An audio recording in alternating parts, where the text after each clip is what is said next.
folks like Mux Blank and others want to be a part of the conversation, but not necessarily at 10:30 on this particular day. And so we record these conversations so folks can kind of stay connected to us. So we'll go ahead and start that. And I think most of us are known to each other, but I see a couple of new faces. So Cynthia Haygood, can we ask you to introduce yourself this morning? Thank you, Erin. I'm Cindy Haygood, and I am the past president of the Georgia Children's Chorus Board of Directors. That is actually, believe it or not, a board position. So the past president can't get off until after they're past president.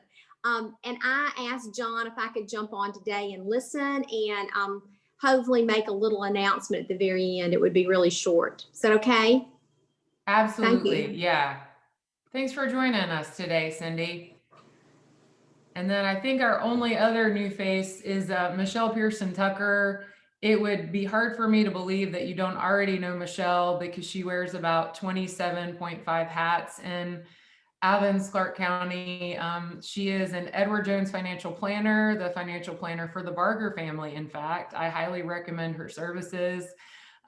Is a really good personal friend of mine. She's also on the implementation and oversight committee for Envision Athens, was a founder of the Minority Owned Business Directory, the Northeast Georgia Business Alliance, and today represents a new organization. And Michelle, if I can go ahead and ask you to kind of share a little bit about what that organization is. Our topic today is looking at the diversity, equity, and inclusion of arts and cultural organizations and digging into a SWOT analysis that we did. And so I'm really glad you could be here today. Thank you.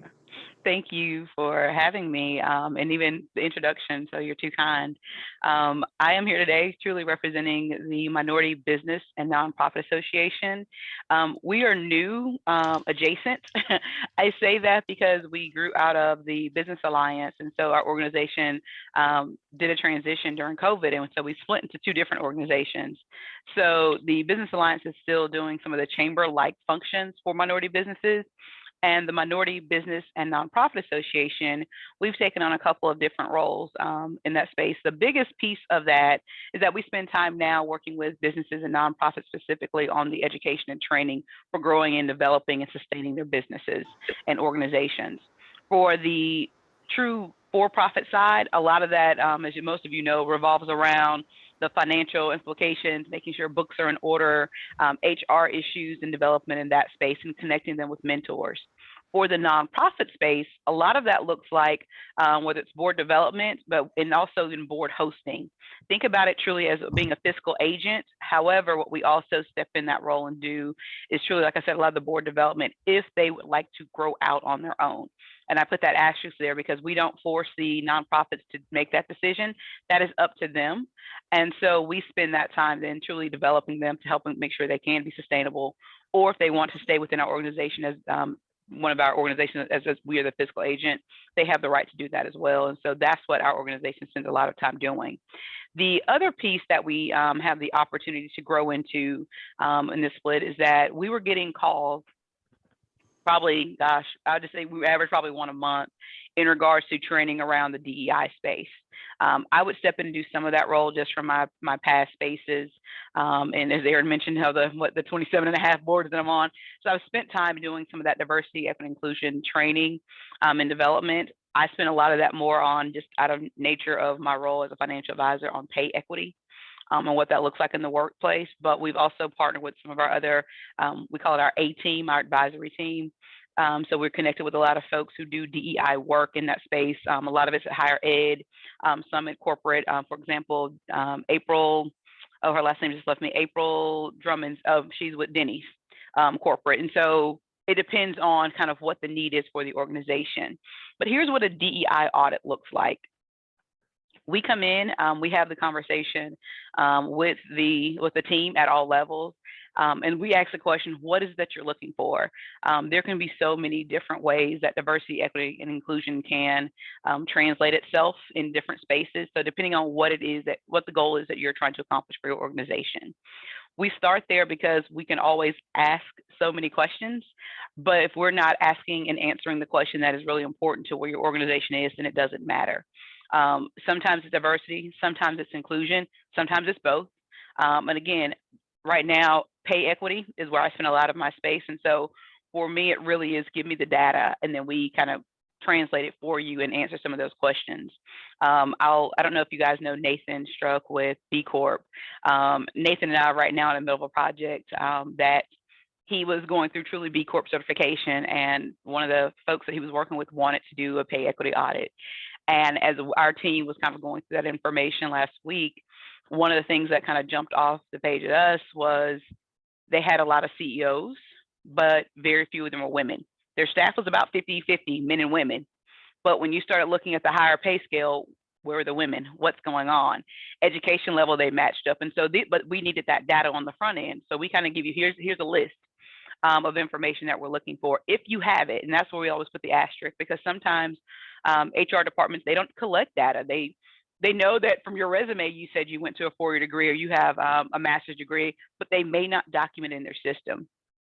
And so depending on how much detail you want, we'll ask for that kind of information. So we spend that time, and then we come back out within recommendations based on what you gave us. And again, that can be as simple or as detailed as you want. We have had folks in the past who said, thank you for the report. We had the kind of that one meeting afterwards, and I don't know where the report went to die, right? Because it was not what they expected. That's what we have found a lot of times, that the initial conversation we have versus what we say, well, here's what your information says, sometimes don't match. A lot of times don't match. And that can be very uncomfortable for people. And so they have to figure out then, what do we do with this information and how do we resolve it? A simple one that we come across regularly is about recruiting. Well, we just don't seem to have diverse people applying for the jobs. Okay, well, where do you recruit? Well, we put it on, the typical Monster and so forth. And we go back to the UGA. And I said, well, you do know the minority population at University of Georgia is small. So your chances of getting someone is going to be small. Have you thought about going up the street into Atlanta, where they have this whole block of HBCUs, or historically Black colleges and universities, and building those relationships with professors there at that level? Have you thought about that? And they're like, oh, well, no, I have. I mean, something as simple as that, and then connecting them to folks if they are looking for that space, if we already have those previous relationships. So like I said, that's a snippet. The other big difference between kind of where we have grown to is that we are not just here in Clark County in Athens. So while that's our focus, where our home base is here, we have board members down in Valdosta, out in Texas, and some of our A team, as I mentioned, they're in North Carolina and Virginia and Ohio. So we purposely have kind of branched out because of we're thinking new creative, which Athens is always seems to be thinking in that direction. We want to make sure we're reaching out to what else is happening around our country in that space. So that's a brief synopsis. I'll pause there and I'll say, Erin, I don't know if you wanted to Q&A, let me answer questions or whatever that looks like. That's great, Michelle.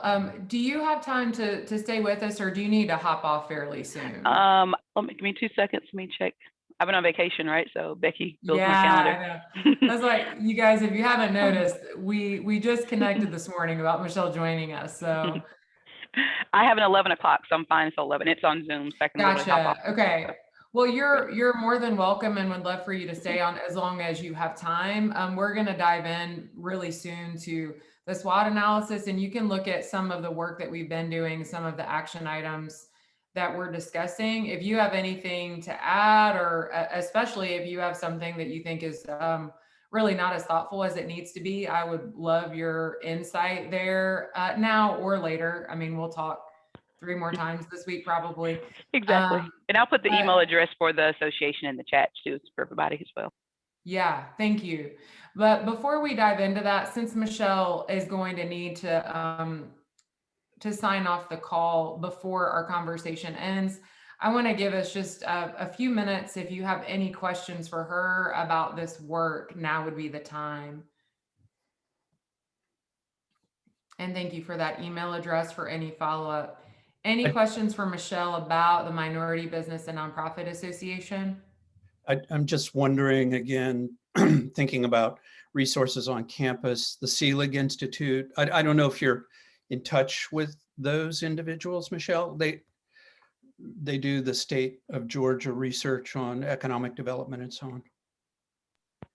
We have, thank you. And also, just even to give you an idea of a partnership, we've in conversation with Tony Mallon to Right. figure out with the nonprofit side, how do we match some of those students with nonprofits?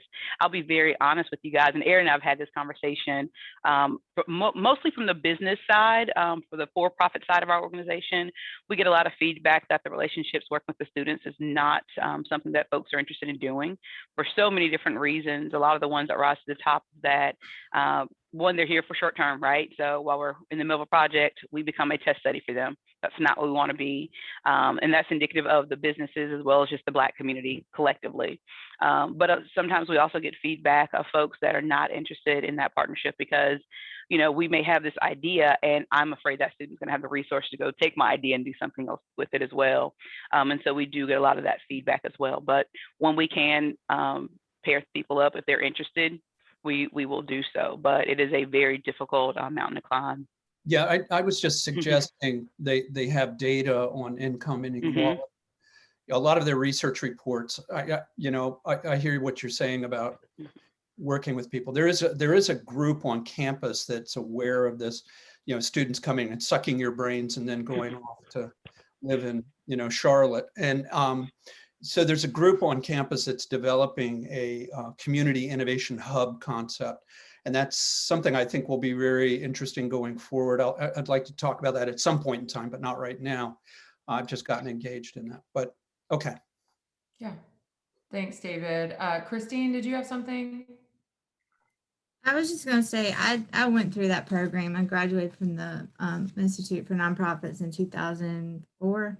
And that's something I noticed, like with the service learning internship projects, it took the students, you know, maybe 75% of the semester just to try to figure out, just to kind of build rapport and figure out the community context in Athens. And so it wasn't, I'm not sure how much service that the organization was getting. It was more a learning thing, you know, for the students. So I understand exactly what she's saying. Michelle, what I really appreciate about your work is I think it gives our community, and it sounds like statewide, the opportunity to invite people with lived experience and subject matter expertise to guide the DEI conversations and actually compensate them to do so. So, you know, we can all think of a lot of local groups who are starting new DEI and related committees. But is it accurate to say that if people want to engage in an opportunity with the MBNA, you have an auditing process that they can pay for, and it's a service that you all will provide? And it sounds like there's a bit of a la carte in that, you know, you can come alongside them to help answer a variety of questions, and pay inequality or disparity is part of that. Can you give some other examples? For instance, do you also potentially dive into like the culture of organizations and how actually open and welcoming the culture of the organization is? Oh yeah, absolutely. And you're correct that it can be a full kind of package deal or a la carte. Most folks are a la carte because they're usually looking at how do we solve this one problem, because DEI space is, you know, it can be very consuming collectively. Another good example that we've spent some time on is retention. And, you know, recruiting, I think, is an easy one because that's where most people start that conversation in organizations. But the retention is one that we spend a lot of time on, because people are saying, well, you know, we'll hire folks, but then, you know, they only stay here 2 or 3 years. What's happening? And this is just folks across the board, right? That's how they present it. It's just everybody. We can't seem to retain people. Well, sometimes for women, it's an uncomfortable workspace. It's mostly men. What's happening in that space? What does that look like from when we start looking at promotions? Maybe that they don't have the benefits package built in, that if I have to, you know, it's shunned upon that if I have to take time off to deal with children. So it can be several different things happening. And so we're talking to, again, HR folks, but even we're talking to the people who are working on the floor. And you tell me, what are you seeing? What are you feeling? Because that gets back to the culture that you mentioned. So we spend a lot of time having that conversation, but then we take the raw data. We want to know, what was their hire date? what's their birthday? Because again, age-wise, that tells us a lot. We've had organizations that they have a staff that's aging, that's, usually about that 55, 60 is when people kind of have the light bulb, like, actually may want to retire at some point. But they're saying, we can't keep millennials here. Well, there's a different work ethic sometimes that comes along with that, and even flexibility within that space. But something that's not millennial based, people just grew out of, is that, well, we have a young family, so I have kids that may be sick. So I need to take off, and my schedule needs to be a little bit more flexible because I actually want to attend their play at school and their baseball game and all these different things that we kind of forget about as you get older, because you don't have to deal with that anymore. And so it can be a variety of different things, not just around truly the race side, but when we really do a deeper dive about retention, and then even exit interviews are even more interesting. We've gone back to look at folks, their previous staff, if we can get in contact with them, if they've kept good records of folks who've left the organization. The feedback is amazing that they receive, that they are like, I didn't even know that was happening here. So many different things. That's great. That's great. Well, Michelle, thanks again. Any other final questions for her, considering she's going to have to jump off in the next few minutes? Okay, so if we could, John, if you wouldn't mind to pull up the SWOT analysis from the agenda, and we will dive into that. All right, thank you. So I just want to open the floor. This is certainly not an exhaustive list, but this is where we kind of decided to stop and dive in and talk about action opportunities and how we can work together to move some of these forward. And we won't scroll down just yet, but we also have the list of our success measures, because many of the success measures we were previously working on and continuing to pursue are also very relevant to this priority action, which, just to remind everyone, especially if you're new to this space, you might not have heard this, the literal concrete priority action for this group is to develop an inclusive approach to the arts by identifying and addressing barriers to equitable access and engagement. So I'm going to just stop and give everybody a second to kind of review these. Hopefully you're able to review them and prep for the meeting.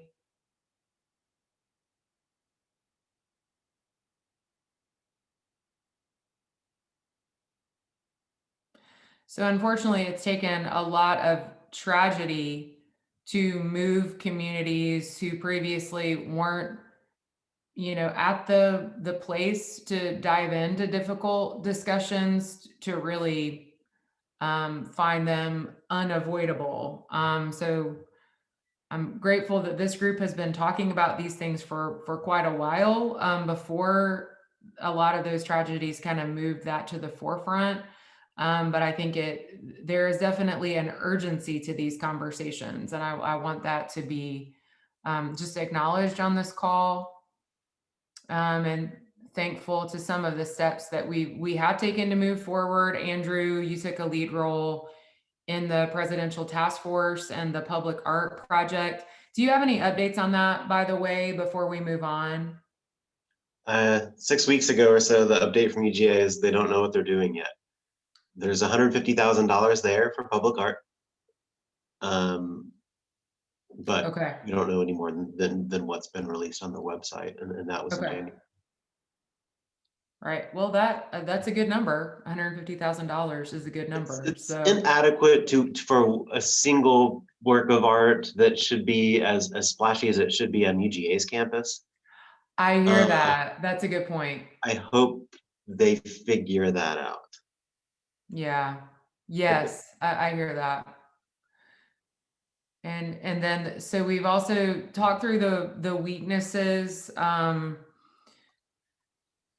especially the lack of compensation for the time that people spend. A lot of the work that happens in these spaces is voluntary, and I think it's not lost on anyone here that a lot of the volunteer work that happens in the community, particular on citizen or resident commissions and these formalized groups, often skews completely toward folks who are in the majority group. Sometimes people who have, are kind of in a second career, or they're more in a retirement age and stage of life, and they have a lot of free time.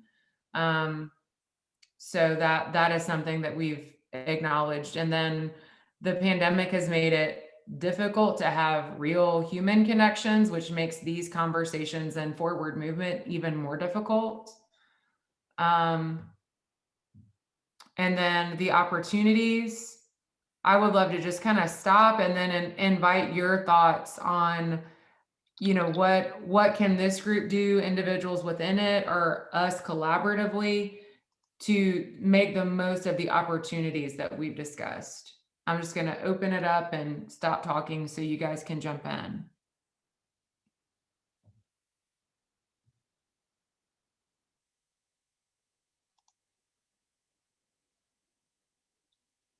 Marilyn, you're muted. Sorry. As I've been thinking about this, because as you described, being that older retired person who seems to get involved in a lot, one of the things that I've observed is there are plenty of young, energetic people who want to join committees. However, their time is really limited. So someone like me, who can give extra time, I think we set up committees in organizations and committees in a very old-fashioned way. Everybody has to spend the same amount of time doing whatever it is the committee or organization wants them to do. Can we look at a new type of structure where someone like me can spend a little more time, but someone else who could really contribute a lot in knowledge, experience, etc., ideas, some innovative thinking, they can't spend that much time. So could we find a way to structure these groups so that that younger person who has a full-time job and is involved in other things could give smaller amounts of time while the me's can offer a little more time, keep things going, but we just have that same kind of organizational structure when we have groups. How could we change and improve that so that we're getting the best out of people without wearing them out, without making them think I've got to quit, I can't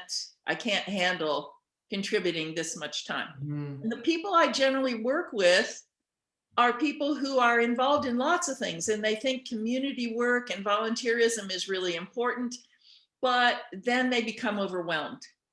So it might be good to think a little more about what are some other structures we could consider so that we get the best out of everyone without burning them out.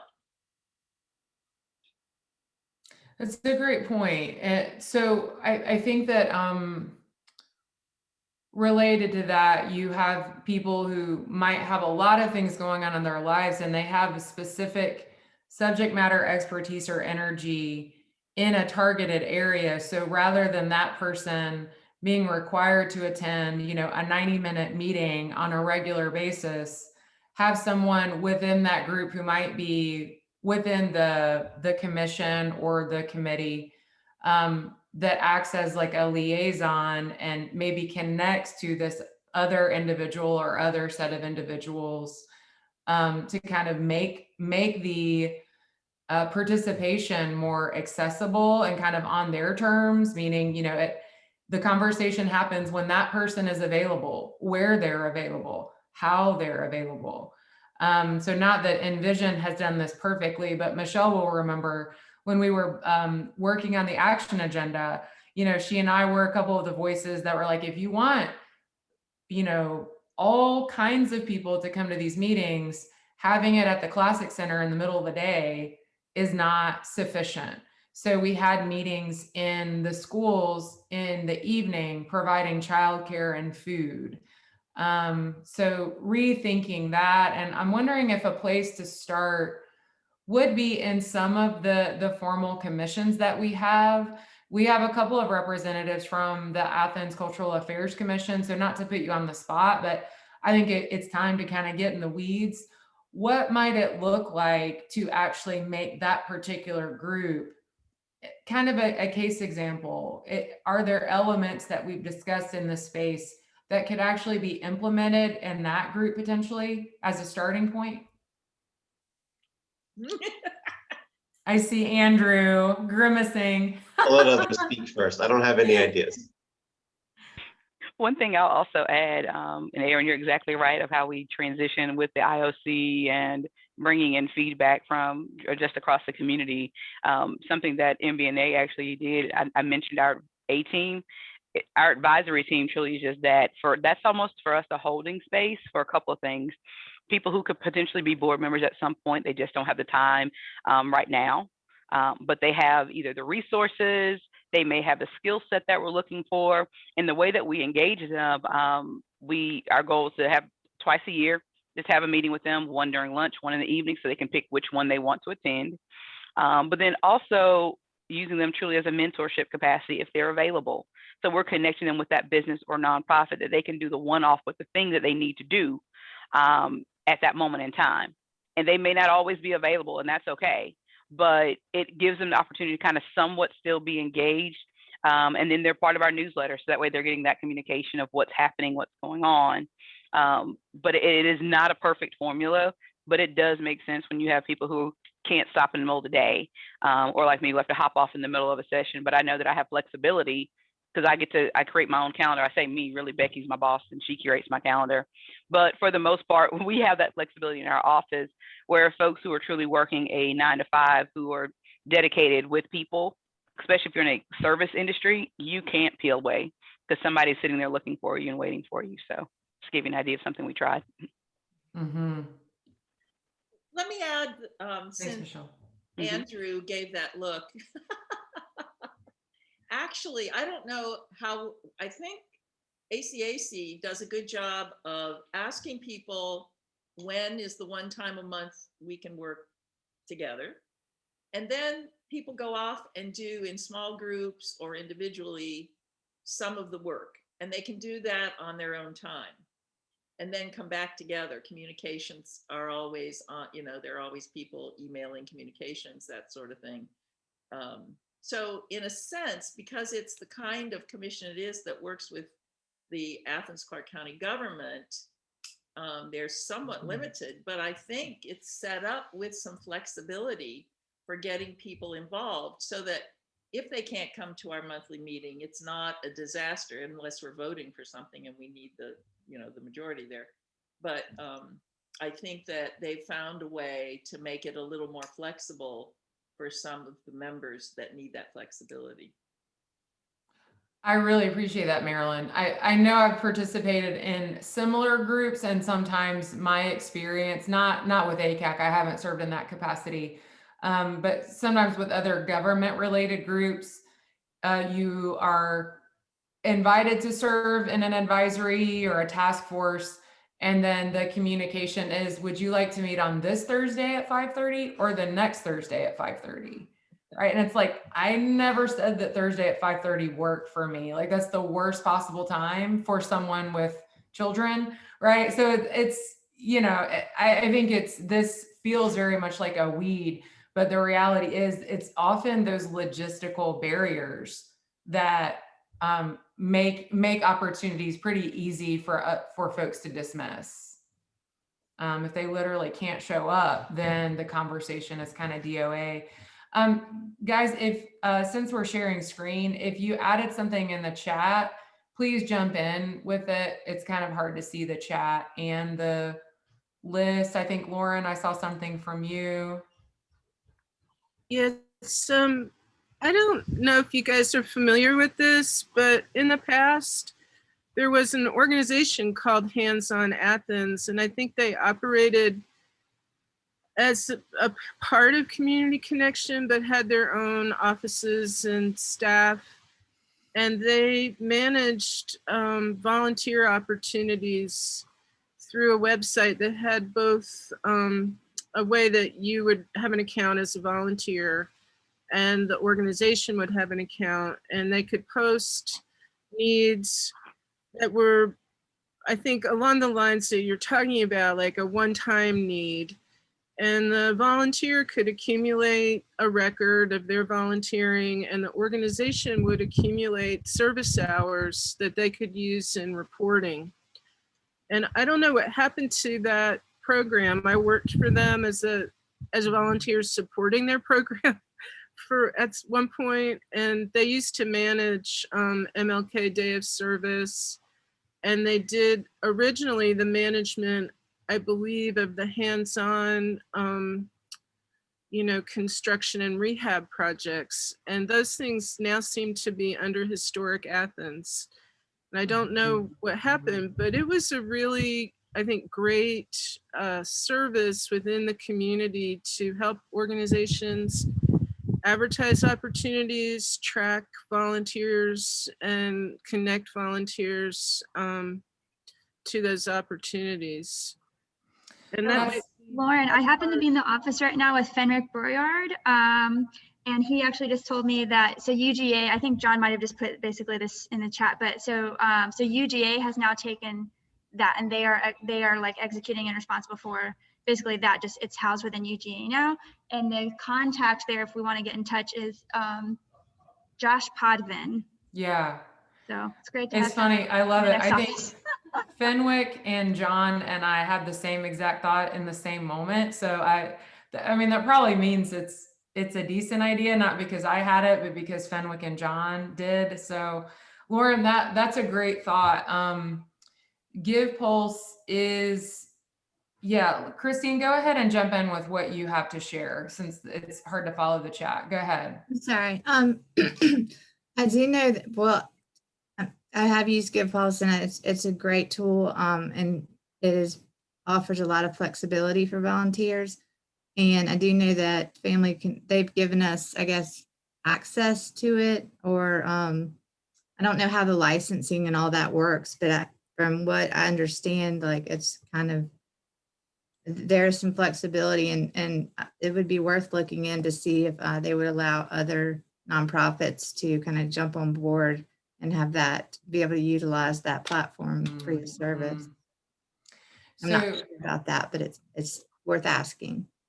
It's a great thought. And so actually, Give Pulse is featured in some of our other domains in the Abundance Athens group, where we talk about fresh food access and volunteer activities related to that. The Office of Service Learning is in that conversation. And I'm actually so grateful to kind of connect it differently to this conversation. When we look at this first opportunity and groups like the Links, Evelyn Neely Foundation, it may be that if we can connect some of those groups and also have board and other related opportunities on Give Pulse, that might be a way to increase connectivity there. I mean, that is only as long as those boards and volunteer opportunities make sense, right? And are advantageous for the people that we're hoping join and are welcoming and inclusive. But I think that's definitely a good step forward.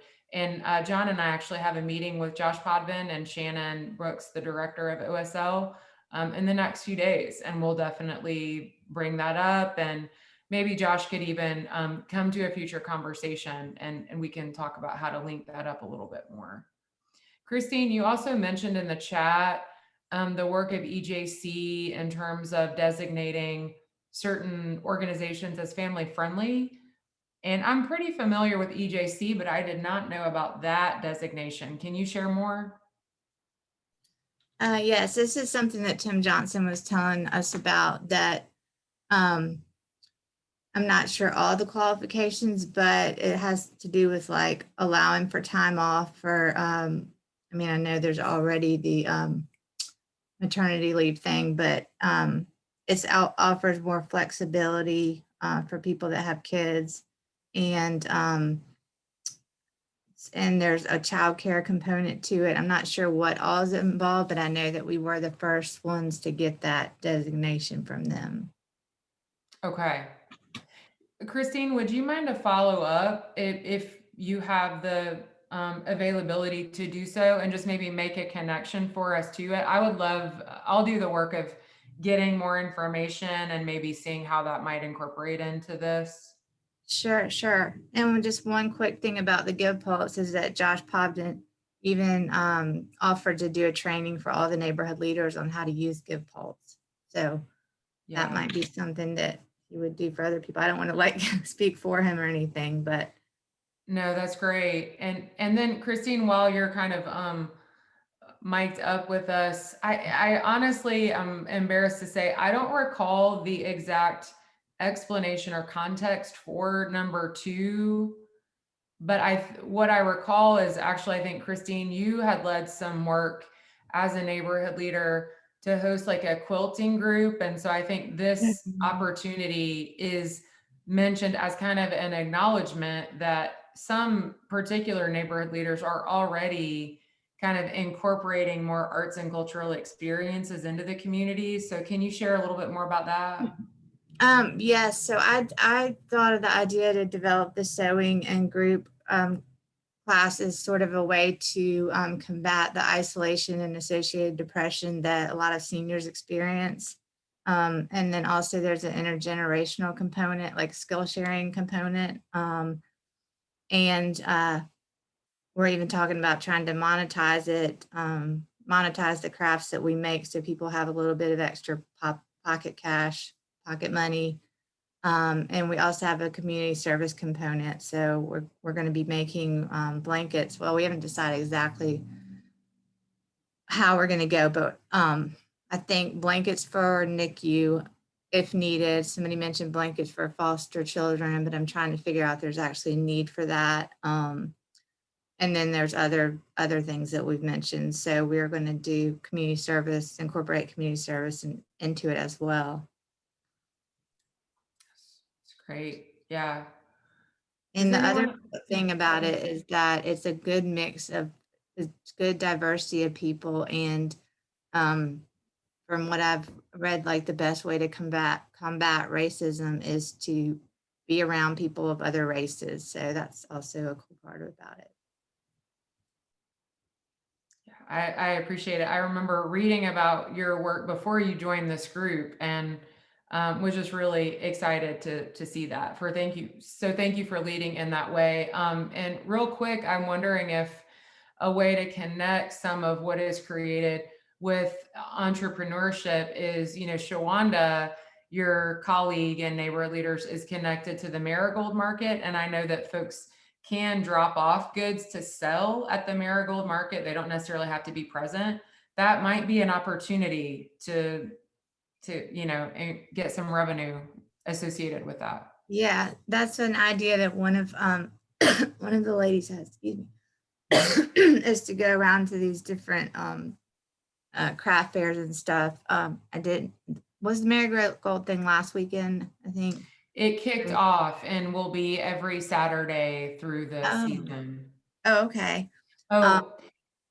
You're thinking, so the Marigold Market launched their season and will be weekly. There was a festival, like a virtual festival that particular day. That might be why you're thinking May 8th as a particular date, but the market itself will be ongoing. So that might be an opportunity to connect. Okay, that's awesome.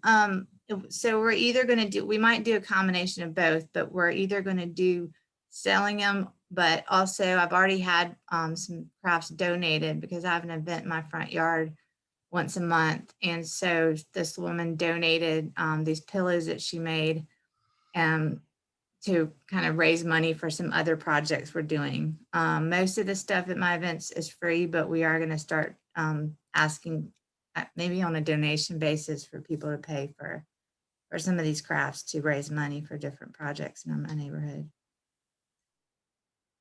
Thank you. Any thoughts or questions for Christine or just connected to the work of neighborhood leaders in this space before we move on?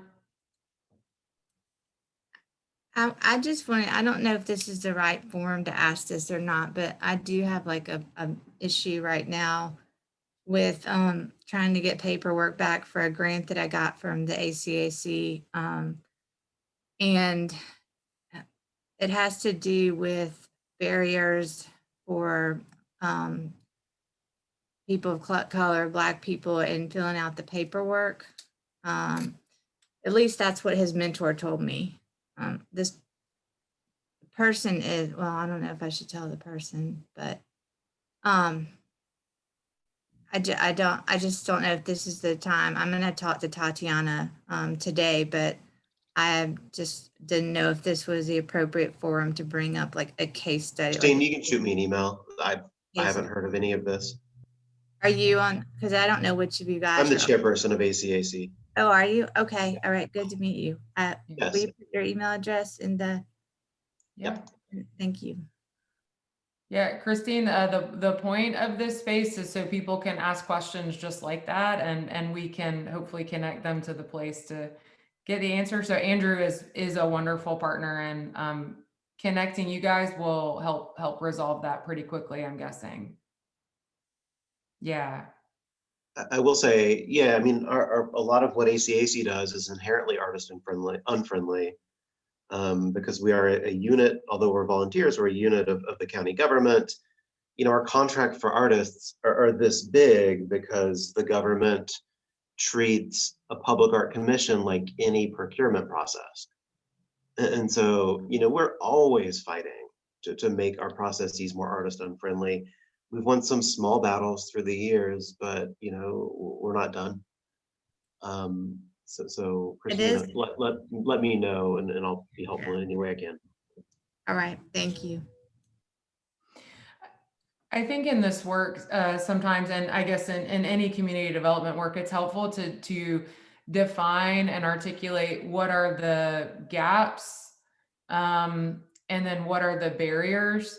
And I think in this case, I think it's worth actually talking about in this space, maybe more generally, a barrier is, government requirements in terms of contracts and procurement. Like that is not likely to change. And so then instead of, so yes, identifying that as a barrier and then thinking through, is there a way to create liaison opportunity to come alongside people and walk them through that, which I know Stephanie Rains, who's on the call today, has done some wonderful work hitting the ground running to create the professional development workshops for artists. And so I think as that work continues to grow and develop, I think our best effort in that case is probably to acknowledge we won't necessarily change certain processes, but we can walk alongside people as they go through them. Another thing that I think connects to increasing access for and building more diverse pipelines going into these different groups is in number 3. So Lead Athens is the leadership program of the Athens Area Chamber of Commerce. And we all know that historically chambers of commerce are not diverse groups. I think one way to help address that is to ensure that the participants of the leadership programs hosted by chambers are increasingly diverse. And so that's a group that has over time become more and more diverse. And that I'm actually on the steering committee this year for Lead Athens, and I've just seen the potential roster or the applicant pool, and happy to say that is more diverse than it has been in the past significantly, and that leadership program is going to be specifically designed to help prepare and support people to then move into leadership roles. So I'm hoping that will help address the pipeline problem that we all know exists and sometimes is kind of unfortunately an excuse. We want to fix it so then we can actually solve the problem. Does anything else stand out from this list of opportunities or threats before we maybe move into the success measures? I know we're running out of time and I made a face earlier because ACAC is reconfiguring. Number 4 under opportunities, that is no longer relevant. That position was filled in March, and that person started in April. And what that means for ACAC is that, we had been managing as a volunteer body the public art commission process. that comes out of 1% from SPLOS projects having a public art component. It had gotten, there have been so many SPLOS projects funded that it was no longer appropriate for a volunteer body to be administering that work. And so our realities are changing, and now we're going to have big picture discussions that haven't yet occurred about how we want to move forward as a group and how we want to shift our volunteer labor. Oh, And so I want to replace number 4 with something more ambitious. love it. In November, the Mellon Foundation announced that they would be pledging $250 million to monuments, the creation of new monuments throughout the United States. That's a really major shift in philanthropy. It's a really $250 million for monuments in the US is a lot of money. I want our community to submit a proposal. This is a 5-year initiative. Again, it started in November, so we have some time. But I think our competitive edge as a community could be in collaboration. Could be in having a proposal that comes from not just one organization, not just one individual, but from voices across the community. And we could spend the next year planning for this and have a really eye-popping proposal. One of the first things that comes to mind, and it's on this SWOT analysis here, is that a lot of what we do is centered in just one part of town, downtown. That's what we think of when we think of public art. Mhm. We have 10 districts in our community. What if in this monuments proposal, we had one each in each of these 10 districts to ensure that it would be across our community, to ensure that communities neighborhoods that don't really have public art, that don't really have monuments, could have their stories told and appreciated by the folks who come from that community as a point of pride. And so what if we had 10 different subgroups from each of these 10 districts in Athens, Clarke County, and each recommend a historical figure that came out of that district, that came out of that neighborhood to be represented in a monument that would stand, outlive us all, and tell stories that are poorly understood. And I keep this book within arm's reach, A Story Untold. It is still the major text on Black Athens. There are a number of figures there that I think warrant consideration for something like this. There are a number of underrepresented individuals that aren't even in this book that I think warrant consideration as well. So this is something that is bigger than ACAC. It's bigger than any one group, and I want Create Athens to consider this, and perhaps in a few months have a larger discussion about this, and if it makes sense for our needs right now. Yeah. Can I break in here? I love this idea, Andrew. I think it's just perfect. And the concept of a target, right, to give the communities to come together around a similar outcome, I think is so critical. And I don't know who on this call is in touch with the Georgia Arts Council and Tina Lilly, the new director. Any of you? I'm serving on a grant panel this year, David. Yeah, and she came on, I just finished a creative economy graduate seminar, and she came on and talked about some of the plans that she has. And a lot of it is more this local community kind of connections and funding, sourcing funding, helping to source funding for activities like Andrew's just talking about. I think it's great, writing a proposal and getting that in, but also, Andrew, what I would suggest is just make that a project, right, in general. And then there is this source that you talked about, but there are other sources of funding, and get the community around that. I think it's just a great kind of pivot point, so to speak, or a fulcrum to kind of make some things happen. And Tina Lilly, by the way, Madeline, you know, she's really awesome. I mean, we should have her on one day. Aaron, I think she would be great to just tell us what she's up to. Yeah, David, you're welcome to invite her. We'd be happy to have her join. Let's connect on that offline. Okay. Yeah, Andrew, I think there's a lot of interest in yeah, okay, we have time. Andrew, go ahead. Oh, I sorry. know. Yeah, well, we're in the first year. It's a 5-year thing, so we have time. I think we should create Athens to start talking about this seriously this calendar year to get started. You know, maybe we have reading groups. You know, maybe this commission, this task force, whatever it becomes, has reading groups to identify and address knowledge gaps that we do have. I think a lot of us could come up to speed and, you know, be honest about what we don't know about our own community and really work to address that. And this goes to this idea of the Community Innovation Initiative or Innovation Hub. And I know that Jennifer Davidson's on here. She's been connected kind of loosely to that. So has Stephanie. But I think there's a place now we can bring some of this together.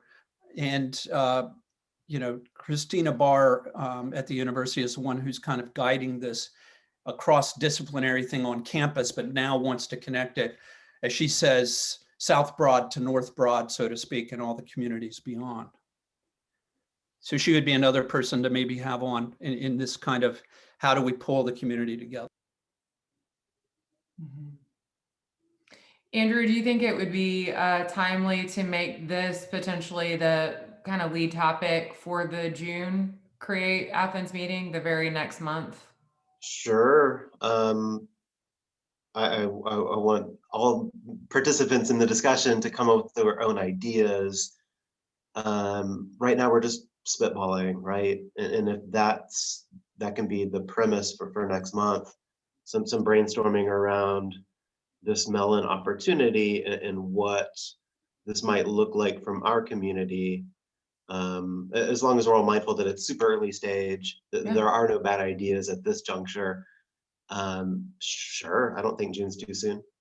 Yeah, I think doing like a virtual whiteboard around that would help, you know, give that possibility prospect some momentum. Yes, thank you. I think it needs some momentum. You know, the Mellon press release about this initiative was in November. I've mentioned this to some other folks since then. People think it's a good idea, but nobody really has the bandwidth or has had the bandwidth to give it serious consideration. So if we were able to do that in this group next month, I think that's an important step forward. Great. You want to point us to that either press release or any kind of thing we can get our hands on around specs for it? Yep, I just posted it in the chat. And that will go out in the notes, guys, as well. Andrew, thank you. Thanks, guys. So I know we're close to running out of time.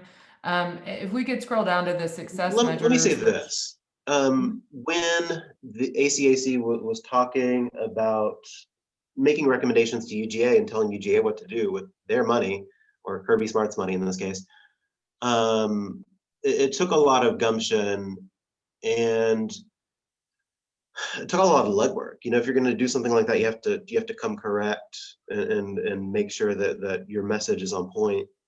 And I think it was, and that's part of the reason why it was successful. Now that we turned attention to UGA in that regard, we need to bring that same lens and bring that same energy to our own community. And I think this Mellon grant is the first real opportunity for us to do that. And again, I think it's a discussion that's a lot larger than ACAC, so I'd be thrilled to start it in this group. Right. Thank you. And guys, don't panic. We are not going to spend as much time on this list as we just spent on the SWOT, but just kind of wanted to remind us all that we have thankfully been taking some steps forward on some of the other items which connect directly to the priority action. And specifically, as we start to close out, I don't want to rush anybody if you guys have other thoughts or questions. But John, could you go ahead and take the opportunity to share about the artists, our in-person social for August? Yeah, looking at the survey results, it was about 50-50 and on the Tuesday or Thursday in August. So I think we're gonna go with the Thursday evening for that, specifically because it'll be at Creature, and I think a Thursday night's probably just a better night to have a happy hour social anyway, since it was about even recommendations on that for either dates. So that'll be on Thursday. I can't pull up my calendar for which date it was, but it was in the doodle poll. I just did it, John. Yeah, Thank you. 26, August 26th. Yeah, so I'll send that date out in the notes and in the email with a highlight reminder on it so that everyone gets it added to their calendar. Great. And Madeline, can you confirm the time that you said worked well? Was it 5? Okay, and Yeah, we'll send that in the notes. anytime after right at 5 o'clock when we open is available for you. Great, great. And on the topic of, artist happy hour, just something for us to be thinking about maybe over the summer is if we potentially wanted to kick off like a quarterly creatives networking event, what are the places and spaces that are most comfortable and accessible for people? And, are there some minority-owned businesses as well that would be interested in hosting? And, we could also work to bring business to those spots. So if anybody has thoughts in that regard, would love to hear that now and later, not or.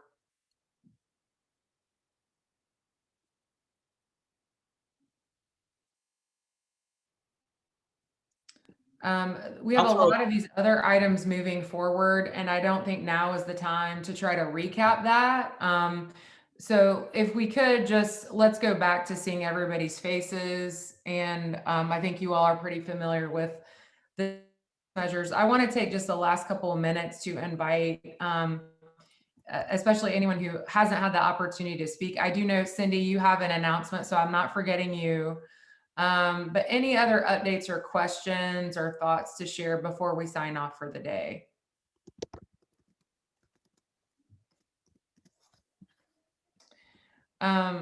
Stephanie, I know that Dee Dee typically gives us updates on all the good things happening at the Linden House. Do you have any updates on how the hashtag not a stereotype has been going, and any other things you want us to know about the arts division work?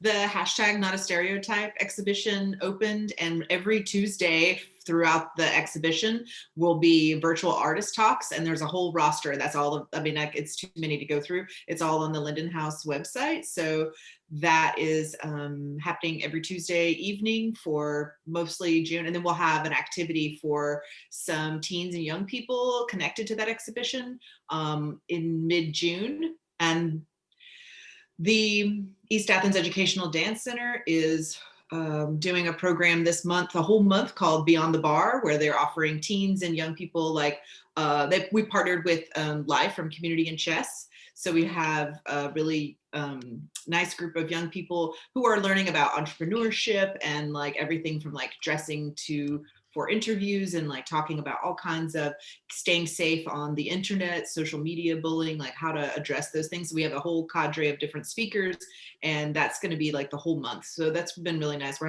hosting all of those workshops at the East Athens Educational Dance Center. And we're working on planning to reopen the Morton Theater and what that looks like for the future. We're really excited and hoping to plan for in-person theater productions with live audiences, but we're still emphasizing a lot of live streaming events. And also the Cultural Affairs Commission has lots of art and community awards projects that are still ongoing. So they're happening throughout the city over the course of the month and the summer. So be looking out for those. That's great. And Stephanie, the some of the activities at EADC at the East Athens are in June, you mentioned. Are those also on the website? Because I would love for Envision to highlight those in our upcoming newsletter soon. The Beyond the Bar project is basically, it wraps in the end of May. So it started with the like healing drum circle, and it wraps with another healing drum circle, and we have courses throughout the month. So it was just like a sort of a way to it rounded out some of our programming and classes that we had with that age students at the dance center. And then sort of it's the tail end of the school year for them. So we decided to do things that were just like something a little bit different before we move into summer camp mode, which is where most of leisure services and including the arts division will move into starting in June, July. We focus almost exclusively on summer camp programming. Great. Okay. We'll follow up with you separately on that, just related to an upcoming newsletter idea. Christine, I was actually thinking about Broderick Studio as well. You know, like, of course, like compensating him, maybe bringing food, having some kind of networking there. I love the ideas, guys. We'll make sure we capture those ideas for the notes, and we'll sign off in the next 2 minutes. Cindy would love to hear your announcement. Yeah, thank you so much. Each of you make me love Athens even more. So thank you for the work that you're doing. The Georgia Children's Course is an in-residence program at the Hugh Hodgson School of Music. And it is adjudicated audition students, although the audition is more to place the child in the correct chorus. We furloughed our staff in January because of COVID, but we are very excited that the season will kick off full steam. What I wanted you to know, and if you will be a spokesperson for us, for young people that you know, we're holding auditions beginning the 1st of June with a new interim director. Our director, Carol Grady Reeves, of 18 years, is retired. And Erin McCollum Tao, who grew up in the children's chorus, went to the University of Georgia in music ed and got her director's master's at Georgia State, is the interim director. She will be fabulous. She's really young, and she's going to bring a different atmosphere to the chorus, and it's very exciting for all of us. But will you please share with young people that you know that are interested in musical education and a high level of performance, because they perform at Hodgson Hall twice a year and other venues too. But this is not just singing, this is music. And if you'll share with young people that we're in the audition phase, you can hit the website is georgiachildren'schorus.org. And John, if you don't mind putting that in the minutes and the notes, that'd be great. But thank you. That was my announcement, is this, that we hope, you know, a healthy community has lots of aspects. I believe that one of the best ones is children's arts activities, especially in the performing areas. So that's what I'm all about. And I love the chorus. Thank you. I appreciate you letting me be here. Of course, Cindy. Yeah. And if you wouldn't mind, before we sign off, if you wouldn't mind to send the, put in the chat box, the website that you mentioned. And then another question is, do you have a blurb or a flyer that makes it easy to share? If you have a flyer of any kind, or even a graphic, then we could actually post on social media and things like that. Yes, I'll have the Georgia Children's Chorus office, the operations coordinator, get that to John. Would that be the best route? Okay, Perfect. Thank you. Yes, ma'am. Yes, thank you so much. All right. Thanks a lot, guys. And thanks for sticking with us as we went a little bit over today. Our next meeting is scheduled for 10:30 on June 15th, and we'll stay virtual for that meeting. And then John will also be sending out a survey for the entire group so we can decide together when, how, and where we'll be coming back in person in a few months. Oh, and John, thank you. The Athens Music Walk of Fame app is available, and we can add that to the notes. So download that app and take a leisurely stroll around downtown and celebrate some of Athens music history. So thanks so much, everyone. Have a great day. Thank you. Bye, everybody.